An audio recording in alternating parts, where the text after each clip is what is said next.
சென்னை ராஜா அண்ணாமலைபுரத்தில் நதிகள் சீரமைப்பு அறக்கட்டளை சார்பில் மேம்படுத்தப்பட்ட தொல்காப்பிய பூங்காவை முதலமைச்சர் மு.க.ஸ்டாலின் இன்று திறந்து வைக்கிறார். 2008ஆம் ஆண்டு அடிக்கல் நாட்டப்பட்டு சென்னை நதிகள் சீரமைப்பு அறக்கட்டளை மூலம் 58 ஏக்கர் பரப்பளவில் உருவாக்கப்பட்ட தொல்காப்பிய பூங்காவை 2011ஆம் ஆண்டு அப்போதைய முதலமைச்சர் கலைஞர் திறந்து வைத்தார்.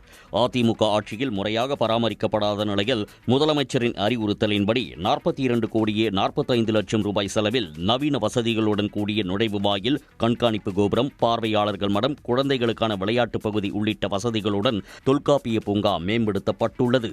மேலும் சென்னை மாநகராட்சியின் மூலம் தொல்காப்பிய பூங்கா பகுதி 1 மற்றும் பகுதி 2 இணைத்து சாந்தோம் சாலையில் நடை மேம்பாலமும் அமைக்கப்பட்டுள்ளது.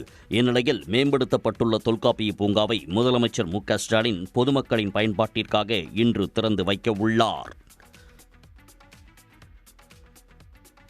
பீகார் சட்டமன்ற தேர்தல் பீகாரின் வளத்திற்கான புதிய அத்தியாயத்தை எழுதும் தேர்தலாக இருக்கும் என பிரதமர் நரேந்திர மோடி தெரிவித்துள்ளார். பீகாரில் 2 கட்டங்களாக சட்டமன்ற தேர்தல் நடைபெறவுள்ள நிலையில் பாஜக கட்சி தொண்டர்களிடையே நமோ செயலி வாயிலாக பிரதமர் மோடி உரையாற்றினார். அப்போது பீகாரின் இளைஞர்கள் தேசிய ஜனநாயக கூட்டணியில் ஆட்சி அமைப்பதையே விரும்புவதாக அவர் தெரிவித்தார். பீகார் மக்கள் கடந்த காலத்தை அவ்வளவு எளிதில் மறக்க மாட்டார்கள் என்றும், கடந்த காலத்தில் நடைபெற்ற மோசமான ஆட்சியை மீண்டும் அனுமதிக்க மாட்டார்கள் என்றும் அவர் கூறினார். இந்தியா கூட்டணி கட்சிகள் வளர்ச்சிக்கும் அமைதிக்கும் எதிரானவையாக உள்ளதாகவும் பிரதமர் குற்றம் சாட்டினார். தேசிய ஜனநாயக கூட்டணி ஆட்சி அமைந்தால் பெண்களின் முன்னேற்றத்திற்கான புதிய சகாப்தம் தொடங்கும் என்றும் பிரதமர் மோடி தெரிவித்தார். கனமழையால் பாதிக்கப்பட்ட விவசாயிகளுக்கு அரசு உரிய இழப்பீடு வழங்க வேண்டும் என்று அதிமுக பொதுச் செயலாளர் எடப்பாடி பழனிசாமி கேட்டுக் கொண்டுள்ளார். இது தொடர்பாக விடுத்துள்ள அறிக்கையில் டெல்டா மாவட்டங்களுக்கு நேரில் சென்று சேதங்களை பார்வையிட்டு ஆய்வு செய்ததை அவர் சுட்டிக்காட்டியுள்ளார். பல இடங்களில் கொள்முதல் நிலையங்களுக்கு வெளியே நெல்மணிகள் குவிக்கப்பட்டு முளையிட்டு இருந்ததாகவும் குறிப்பிட்டுள்ள அவர், விவசாயிகள் கடன் வாங்கி வியர்வை சிந்தி விளைவித்த நெல்லை உடனடியாக கொள்முதல் செய்ய உரிய நடவடிக்கை எடுக்க வேண்டும் என்றார். டெல்டா மட்டுமல்லாது வேறு பல மாவட்டங்களிலும் அறுவடைக்கு தயாராக இருந்த நெற்பயிர்கள் மற்றும் அண்மையில் நடவு செய்த நெற்பயிர்கள் கனமழையால் நீரில் மூழ்கி சேதமடைந்துள்ளதாகவும், அதையும் அதிகாரிகள் ஆய்வு செய்து இழப்பீடு வழங்க நடவடிக்கை எடுக்க வேண்டும் என எடப்பாடி பழனிசாமி கேட்டுக் கொண்டுள்ளார். சென்னை பெரம்பூர் பேரக் சாலையில் திடீரென ஏற்பட்ட ராட்சத பள்ளத்தால் கடும் போக்குவரத்து நெரிசல் ஏற்பட்டது. நேற்று மாலை 6 மணியளவில் பேரக் சாலையில் திடீரென 10 அடி அகலத்தில் ராட்சத பள்ளம் ஏற்பட்டது. அந்நேரத்தில் நல்வாய்ப்பாக வாகனங்கள் செல்லாததால் அசம்பாவிதம் தவிர்க்கப்பட்டது. அவ்வழியில் கடும் போக்குவரத்து நெரிசல் ஏற்பட்டதைத் தொடர்ந்து வாகனங்கள் மாற்று வழியில் திருப்பிவிடப்பட்டன. சுற்றுவட்டார சாலைகளில் அவ்வப்போது இதுபோன்ற பள்ளங்கள் திடீரென ஏற்படுவதாக அப்பகுதிவாசிகள் புகார் கூறுகின்றனர்.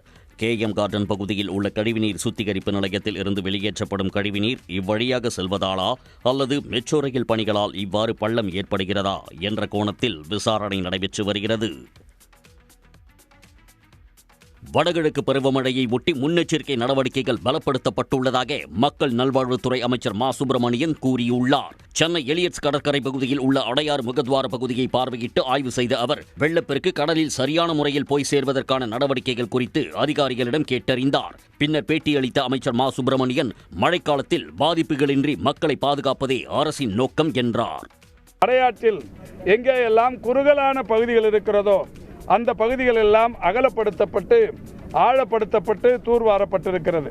இப்படி செய்திருக்கிற காரணத்தினால் தற்போது இந்த அடையாற்றில் ஒரே நேரத்தில் 40,000 கன அடி தண்ணீர் வந்தால் கூட குடியிருப்புகளை பாதிக்காது. இந்நிலையில் சிறுவன் உயிரிழப்பு தொடர்பாக வழக்கு பதிவு செய்துள்ள மேல்பாடி போலீசார் தீவிர விசாரணை மேற்கொண்டு வருகின்றனர். காகிதம் மீதான GST வரி உயர்வு மற்றும் காகிதத்தின் விலையை ஆலை உரிமையாளர்கள் உயர்த்தியுள்ளதால் சுமார் 10 லட்சம் குடும்பங்கள் பாதிக்கப்பட்டுள்ளதாக நோட்டு புத்தக உற்பத்தியாளர் சங்கத்தினர் வேதனை தெரிவித்துள்ளனர். சேலத்தில் செய்தியாளர்களை சந்தித்த அச்சங்கத்தினர், GST மறுசீரமைப்பால் நோட்டு புத்தகங்கள் மீதான வரி நீக்கப்பட்ட பின்னர் காகிதம் உள்ளிட்ட மூலப்பொருட்களின் வரி மற்றும் விலை உயர்வால் தாங்கள் பாதித்துள்ளதாக தெரிவித்தனர். 70,000 ரூபாய்க்கு வித்த பேப்பர் இன்னைக்கு 82,000 ரூபாய்க்கு விலை ஏறி ஆகிப்போச்சு. அதனால் கிட்டத்தட்ட ஒரு 10% இந்த மாணவர்கள் யூஸ் பண்ணுற நோட் புக்கெல்லாம் விலை ஏறி போச்சு. இதை தவிர்க்கணும்னா பேப்பர் மில்கள் நில் ரேட், கவர்மெண்ட் சொன்னபடி நில் ரேட்டில் எங்களுக்கு பேப்பர் கொடுத்தால் நாங்கள் மாணவ செல்வங்களுக்கு நில் ரேட்டில் நாங்கள் கொடுக்க தயாராக உள்ளோம். மாணவர்களுக்கு வரியில்லா நோட்டு புத்தகங்களை வழங்குவதில் உள்ள நடைமுறை சிக்கல்களை களைய அரசு உதவ வேண்டும் என்றும் வலியுறுத்தியுள்ளனர். மறைந்த நடிகை மனோரமாவின் மகன் பூபதி உடல்நலக் குறைவால் சென்னையில் காலமானார். அவருக்கு வயது 70. உதிரிப்பூக்கள் திரைப்படத்தின் மூலம் தமிழ் சினிமாவில் அறிமுகமான பூபதி சரணமையப்பா, தூரத்து சொந்தம், குடும்பம் ஒரு கதம்பம், மணல் கயிறு என 5 படங்களில் சிறு சிறு வேடங்களில் நடித்துள்ளார். அத்துடன் முதலமைச்சர் ஸ்டாலினுடன் இணைந்து ஒரே ரத்தம் படத்திலும் நடித்துள்ளார். சென்னை தியாகராய நகரில் வசித்து வந்த பூபதி உடல்நலக் குறைவால் காலமானார்.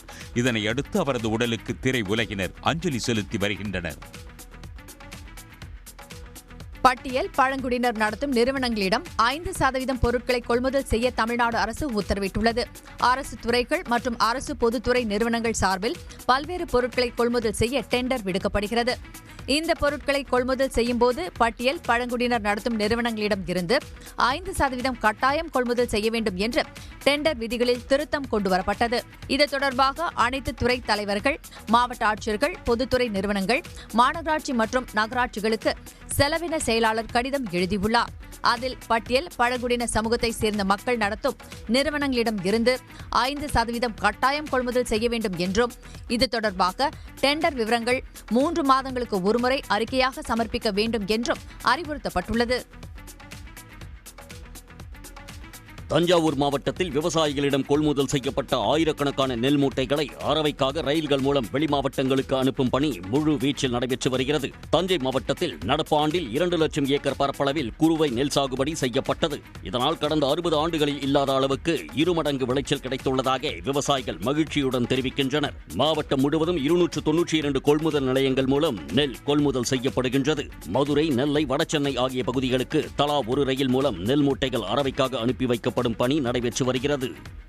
உடனடியாக முதல்வரே ஒரு ஆய்வு கூட்டம் போட்டு எந்த விவசாயம் டெல்டா மாவட்டத்தில் பாதிக்கப்பட ஒரு நெல் கூட நெல்மணிகள் பாதிக்கப்படக்கூடாது என்று அறிவித்ததுனால இன்னைக்கு உடனுக்குடன் அந்த நெல்மணிகளை டிபிசியில் இந்த கொள்முதல் பண்ணி கொண்டு வந்து குட்செட்லேருந்து ரயிலுக்கு டெய்லி ஒரு 1000 ஏற்றிக்கிட்டு இருக்கிறாங்க. திருவண்ணாமலையில் அமைந்துள்ள சாத்தனூர் அணையில் இருந்து தென்பெண்ணை ஆற்றின் வழியாக வினாடிக்கு 3700 கன அடி நீர் வெளியேற்றப்படுகிறது. அணையின் உயரம் 119 அடியாகும். தற்போது அதன் நீர்மட்டம் 113 அடியாக உள்ளது. கடந்த 2 நாட்களாக சாத்தனூர் அணையின் நீர்பிடிப்பு பகுதிகளான ஊத்தங்கரை, அரூர், கிருஷ்ணகிரி உள்ளிட்ட இடங்களில் பருவமழை பெய்து வருகிறது. இதனால் அணையின் நீர்வரத்து அதிகரிப்பதால் புதன் இரவன்று 9000 கன அடி தண்ணீர் திறந்துவிடப்பட்டது. 15000 கன அடி வரை தண்ணீர் திறக்கப்பட வாய்ப்புள்ளதாக நீர்வளத்துறை அதிகாரிகள் தெரிவித்திருந்தனர். ஆனால் காலை முதல் சாத்தனூர் அணைக்கு நீர்வரத்து குறைந்துள்ளது. அணைக்கு வரக்கூடிய 3700 கன அடி நீர் முழுவதும் தென்பெண்ணை ஆற்றில் 9 கண்மதகுகள் வழியாக வெளியேற்றப்படுகிறது. அணையின் பருந்து பார்வை காட்சியை பார்க்கலாம்.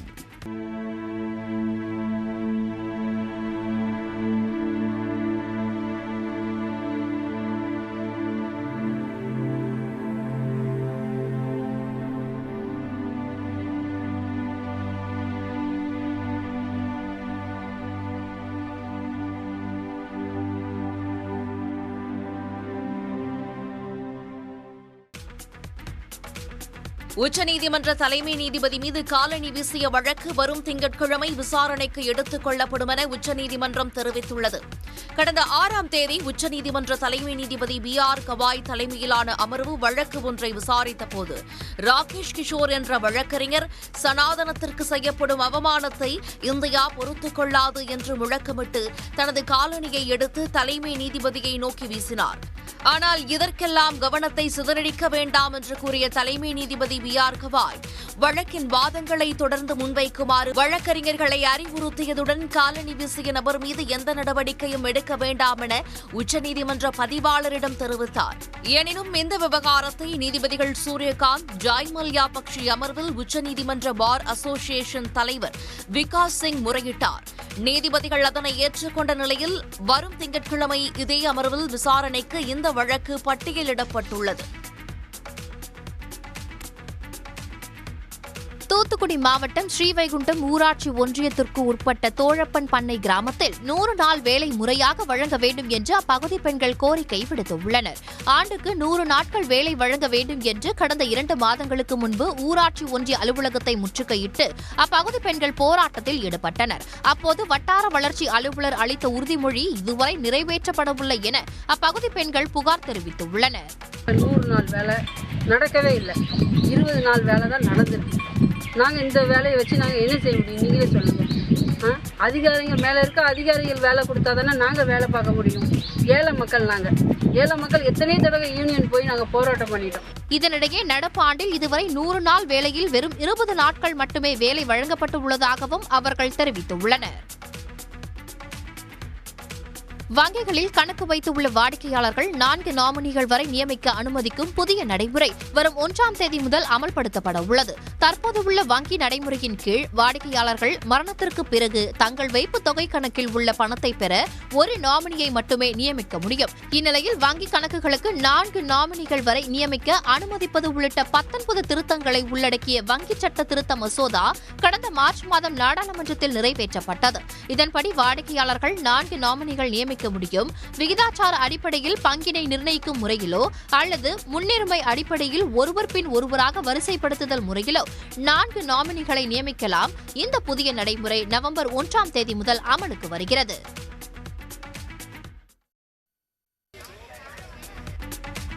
கள்ளக்குறிச்சி மற்றும் கடலூர் மாவட்டங்களின் பல்வேறு இடங்களில் கனமழை பெய்து வரும் சூழலில் கள்ளக்குறிச்சி கோமுகி அணை முழு கொள்ளளவை எட்டியுள்ளது. இந்த அணையில் இருந்து மணிமுத்தாறு ஆற்றில் வினாடிக்கு 200 கன அடி தண்ணீர் திறந்து விடப்பட்டுள்ளது. கடலூரில் உள்ள மேமாத்தூர் அணையிலிருந்து வினாடிக்கு 1500 கன அடி தண்ணீர் மணிமுத்தாற்றில் திறந்து விடப்பட்டுள்ளது. கோமுகி அணையில் இருந்து கூடுதல் தண்ணீர் திறந்துவிட வாய்ப்புள்ளதால் மணிமுத்தாற்றில் வெள்ளப்பெருக்கு ஏற்படும் அபாயம் உள்ளது. இதனால் முன்னெச்சரிக்கையாக கரையோர மக்களுக்கு வெள்ள அபாய எச்சரிக்கை விடுக்கப்பட்டுள்ளது. நெல் கொள்முதலுக்கான அனுமதிக்கப்பட்ட ஈரப்பதத்தை 22% அதிகரிக்குமாறு தமிழ்நாடு விவசாயிகள் கோரிக்கை விடுத்துள்ள நிலையில் இது தொடர்பாக ஆய்வு செய்ய 3 குழுக்களை ஒன்றிய அரசு அமைத்துள்ளது. தஞ்சை, திருவாரூர், நாகை, மயிலாடுதுறை உள்ளிட்ட டெல்டா மாவட்டங்களில் நடப்பாண்டில் 6.5 லட்சம் ஏக்கர் பரப்பளவில் குறுவை நெல் சாகுபடி செய்யப்பட்டது. மற்ற மாவட்டங்களில் 13 லட்சம் ஏக்கர் பரப்பளவில் நெல் சாகுபடி செய்யப்பட்டது. அரசின் நேரடி நெல் கொள்முதல் நிலையங்கள் மூலமாக கொள்முதல் நடைபெற்று வரும் அதே நேரம் தற்போது பெய்து வரும் தொடர்மழை காரணமாக நெல்லின் ஈரப்பதம் 22% அதிகரித்துள்ளது. எனவே கொள்முதலுக்கான ஈரப்பதத்தை 17% இருந்து 22% அதிகரிக்குமாறு ஒன்றிய அரசுக்கு தமிழ்நாடு அரசு கோரிக்கை வைத்தது. இதனைத் தொடர்ந்து ஈரப்பதம் தொடர்பாக ஆய்வு செய்ய 3 குழுக்களை ஒன்றிய அரசு அமைத்துள்ளது. இந்த குழுவினர் மழை பாதித்த மாவட்டங்களில் ஆய்வு மேற்கொண்டு நெல் மாதிரிகளை சேகரிப்பர். இந்த குழு அளிக்கும் பரிந்துரையின் அடிப்படையில் ஒன்றிய அரசு முடிவு செய்ய உள்ளது. உடல்நலக்குறைவால் உயிரிழந்த இசையமைப்பாளர் சபேஷின் இறுதி ஊர்வலம் இன்று மாலை நடைபெறவுள்ளதாக அவரது குடும்பத்தினர் தெரிவித்துள்ளனர். சபேஷின் உடலுக்கு பல்வேறு திரைப்பிரபலங்கள் நேரில் வந்து அஞ்சலி செலுத்தினர்.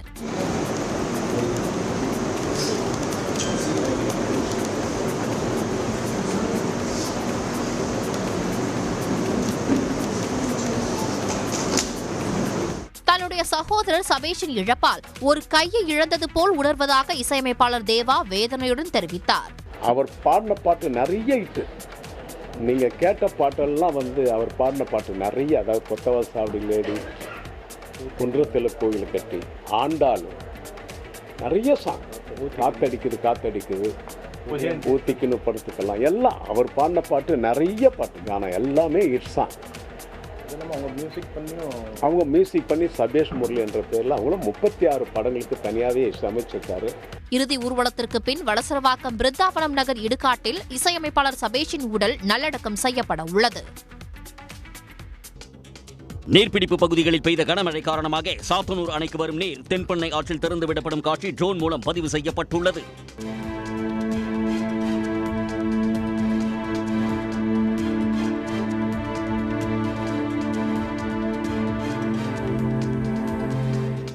தென்பெண்ணை ஆற்றில் தண்ணீர் ஆர்ப்பரித்துச் செல்வது ரம்மியமாக கண்களுக்கு விருந்தளிக்கும் வகையில் உள்ளது.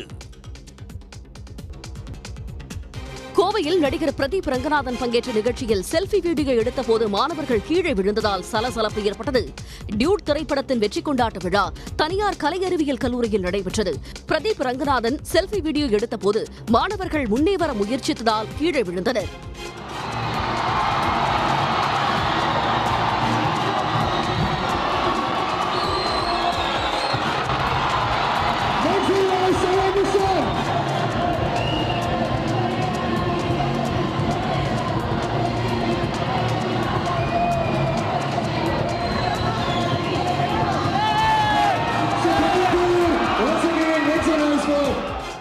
மேலும் பாதுகாப்பு பணியில் இருந்த பவுன்சர்களையும் தாண்டி மாணவர்கள் திரண்டதால் லேசான தள்ளுமுள்ளும் ஏற்பட்டது.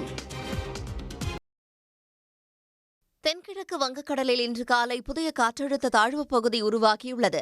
தெற்கு அந்தமான் மற்றும் அதனையொட்டிய தென்கிழக்கு வங்கக்கடல் பகுதிகளில் இந்த காற்றழுத்த தாழ்வு பகுதி உருவாகி இருப்பதாக வானிலை ஆய்வு மையம் அறிவித்துள்ளது. அடுத்த 24 மணி நேரத்தில் இது மேற்கு வடமேற்கு திசையில் நகர்ந்து மேலும் வலுவடையும் என்றும் தெரிவிக்கப்பட்டுள்ளது. இதன் காரணமாக தமிழ்நாட்டில் மீண்டும் கனமழைக்கு வாய்ப்புள்ளதாக வானிலை ஆய்வு மையம் கூறியுள்ளது. புதிய காற்றழுத்த தாழ்வு பகுதி வலுவடைந்து காற்றழுத்த தாழ்வு மண்டலமாக மாறுமா அல்லது வலுவிழக்குமா என்பது அதன் நகர்வை பொறுத்து கணிக்கப்படும் என வானிலை ஆய்வாளர்கள் கூறுகிறார்கள். தாழ்வு பகுதி சென்னையை நோக்கி நகர்ந்தால் சென்னை, திருவள்ளூர், காஞ்சிபுரம், செங்கல்பட்டு, வேலூர், ராணிப்பேட்டை மாவட்டங்களில் பரவலாக மழையை எதிர்பார்க்கலாம். சென்னையில் ஆபரண தங்கத்தின் விலை இன்று சவரனுக்கு 320 ரூபாய் அதிகரித்துள்ளது. 22 கேரட் ஆபரண தங்கம் விலை நேற்று சவரனுக்கு 320 ரூபாய் சரிந்து 92,000 ரூபாய்க்கு வர்த்தகமானது. இந்நிலையில் இன்று 320 ரூபாய் அதிகரித்து 92,320க்கு விற்பனையாகிறது. 1 கிராம் ஆபரண தங்கத்தின் இன்றைய விலை 11,540 ரூபாய். வெள்ளியின் விலை கிராமுக்கு 3 ரூபாய் குறைந்துள்ளது. இதனால் சந்தைகளில் வெள்ளி விலை கிராம் 171 ரூபாயாக சரிந்துள்ளது. மேற்கு தொடர்ச்சி மலைப்பகுதிகளில் பெய்த மழை காரணமாக ஆண்டிப்பட்டி அருகே மேகமலை அருவியில் வெள்ளப்பெருக்கு ஏற்பட்டுள்ளதால் சுற்றுலா பயணிகள் அருவியில் குளிக்க 7வது நாளாக தடை விதிக்கப்பட்டுள்ளது. வெள்ளப்பெருக்கு காரணமாக அருவியில் போடப்பட்டிருந்த பாதுகாப்பு தடுப்புகள் அடித்துச் செல்லப்பட்டன. அதேபோல் அருவிக்கு செல்லும் பாதையில் மண் சரிவு மற்றும் படிக்கட்டுகள் சேதமடைந்துள்ளன.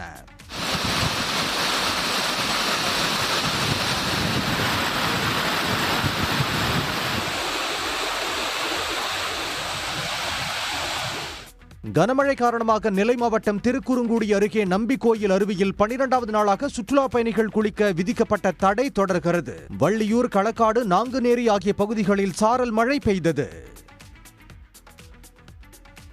சென்னை கோயம்பேடு மொத்த விலை அங்காடியில் வரத்து அதிகரித்துள்ளதை அடுத்து தக்காளி, பீன்ஸ், அவரை உள்ளிட்ட காய்கறிகளின் விலைகள் சரிந்துள்ளன. கோயம்பேடு மொத்த அங்காடியில் நேற்று முன்தினம் கிலோ 30 ரூபாய்க்கு விற்ற தக்காளி நேற்று 60 ரூபாயாக உயர்ந்திருந்த நிலையில் இன்று கிலோ 40 ரூபாய்க்கு விற்பனையாகிறது. பீன்ஸ் விலை கிலோ 70 ரூபாயில் இருந்து 50 ரூபாயாகவும், அவரைக்காய் விலை கிலோ 100 ரூபாயில் இருந்து 50 ரூபாயாகவும் சரிந்துள்ளது. கேரட் விலை கிலோவுக்கு 10 ரூபாய் குறைந்து 40 ரூபாய்க்கு விற்பனையாகிறது. கத்தரிக்காய் விலை கிலோவுக்கு 10 ரூபாய் அதிகரித்து 50 ரூபாய்க்கு விலை போனது. பெரிய வெங்காயம் விலை மாற்றம் இன்று கிலோ 30 ரூபாய்க்கும், சின்ன வெங்காயம் கிலோ 60 ரூபாய்க்கும் விற்கப்பட்டது. பொங்கல் பண்டிகை வரை காய்கறிகளின் விலை ஏற்ற இறக்கமாகவே இருக்கும் என்று வியாபாரிகள் தெரிவித்துள்ளனர். குமரி மாவட்டம் கடற்கரை கிராமங்களான கீழமணக்குடி, மேலமணக்குடி, கோவளம் மற்றும் சுற்றுவட்டார பகுதிகளில் பெய்த கனமழையின் காரணமாக கடல் அலைகள் கடும் சீற்றத்துடனும் பல அடி உயரத்துடனும் எழும்பி வருகிறது. இதையடுத்து கீழமணக்குடி, மேலமணக்குடி, கோவளம், வாவுத்துறை, புதுகிராமம், ஆரோக்கியபுரம் உள்ளிட்ட பகுதிகளைச் சேர்ந்த மீனவர்கள் கடலுக்கு மீன்பிடிக்க செல்லவில்லை. இதனால் 5000த்திற்கும் மேற்பட்ட நாட்டுப்படகு மீனவர்கள் தங்கள் படகுகளை கடற்கரையோரம் பாதுகாப்பாக நிறுத்தியுள்ளனர். மேலும் மேற்கு தொடர்ச்சி மலையோர பகுதிகளில் பெய்து வரும் தொடர் மழையின் காரணமாக ரப்பர் மரங்களிலிருந்து பால் வடிக்கும் தொழில் தற்காலிகமாக நிறுத்தப்பட்டுள்ளது. குறிப்பாக பேச்சிப்பாறை, பெருஞ்சாணி, கோதையாறு, பத்துக்காணி, ஆறுகாணி ஆகிய பகுதிகளில் ரப்பர் பால் எடுப்பது நிறுத்தப்பட்டுள்ளதால் தொழிலாளர்களின் வாழ்வாதாரம் பாதிக்கப்பட்டுள்ளது.